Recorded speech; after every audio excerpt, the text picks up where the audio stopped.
Now, the law of repetition, we touched on this a little bit last week. Anything you want people to do in your church, you have to say more than once.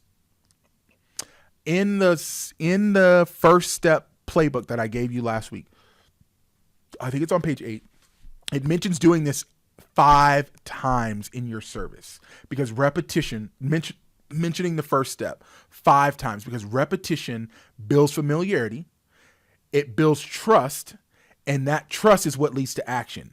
It reminds me as the listener, whether I've been here 2 months or 2 years or 10 years, when you repeat something, it tells me in my brain that this is urgent and important, because they've said it now more than once. You know, are y'all tracking with me? Like when you get on a flight, there's a couple things that they repeat like 6 times because these are urgent. Like these are not things we can let you skip over, right? And so there are 5 moments. Now, you're all master level communicators. I'm going to insert a parenthetical insertion here. Be smooth about how you talk. You know, it's not the same robotic statement 5 times, right? So the 5 are real quick. There's like those of you who have screens in your church, which almost all of you do. There's like a graphic on the screen that says first steps happening after service, scan the QR code to learn more, or meet us in the first step room after service, whatever that, graphic says. That's 1. Number 2, when you do your official greeting or welcome, hey, welcome to Sample Church. We're so happy you're here. Hey, listen, if this is your first time or you're interested in learning more about our church or stepping into purpose or whatever, however you message it at your church, I'm just going to use purpose for this. We'd love to invite you to First Steps. It happens right after service.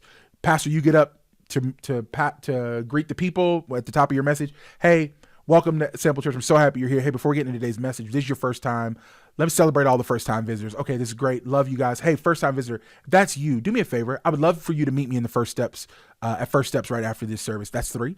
At the end of your message, you do salvation. You do altar call. It's powerful. The Spirit of God is high. You say, hey, if all of this did something in your heart, do me a favor. Can you consider joining me at First Steps? You see how I'm like super clear. But we're going to still do all the things. We're going to do offering. We're going to do announcements. We're going to do kids ministry. We're going to talk about teens. We're going to talk about the upcoming bake sale. Stop talking about the bake sale. We're going to do all those things, but I'm not going to let this one clear thing I want you to do. And then the fifth time you would do it is at the benediction, right? It's, hey, let me pray for you. May the Lord watch. I'm joking. But no, that's not a bad one. May the Lord watch. And then it says, hey, thank you so much. I love you. Hey, I'll meet you in First Steps right after service, right? It's the last thing people hear so that they prioritize where their bodies are going to go as they walk out. Okay. That's the quick 5. That's a great question, Jordan. Coming back to that. And don't let me forget that question is in there, please. Here's the deal. I know you. I work for a lot of you. A lot of you let me work for you. You're very generous. Thank you. And I hear your pushback. Sheldon, I'm going to get sick and tired of saying this. Here's the deal. If it feels repetitive to your leaders, that means it's finally getting clear to everybody else. If it feels really repetitive to you, it's finally, that thing you've been telling your leadership team for the last 6 months that you want them to do, and you feel like a broken record, and this week they finally did it. You had to do that for 6 months. What do you think? Those are the people called to you who say, hey, Pastor, I'm riding with you till the brakes fall off. Imagine a visitor. How many more times do they have to hear you say this before they think that this is really what he wants me to do? My favorite stories, real quick, are the ones where I'll meet a person. Like, for instance, I was at Union. When I was at Union, there was this family. They're very excellent. I met them like 10 times.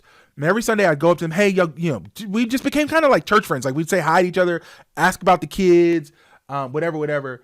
One Sunday I walked out and I saw them in the growth track room. And I said, y'all been here like so they walk out. They've been there like 2 years at this point.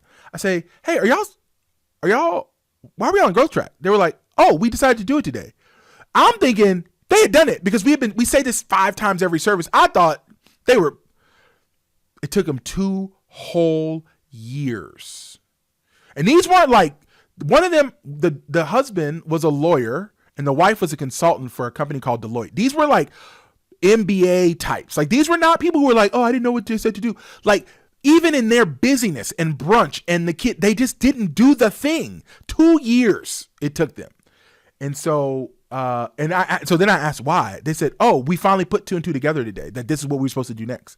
And honestly shocked. Like, I hugged them, I thanked them, dapped them up. They're actually really great leaders. I think if I'm not mistaken, the wife is now on full-time staff now. I think she quit her job at the consulting firm and is now working at the church full-time. But anyways,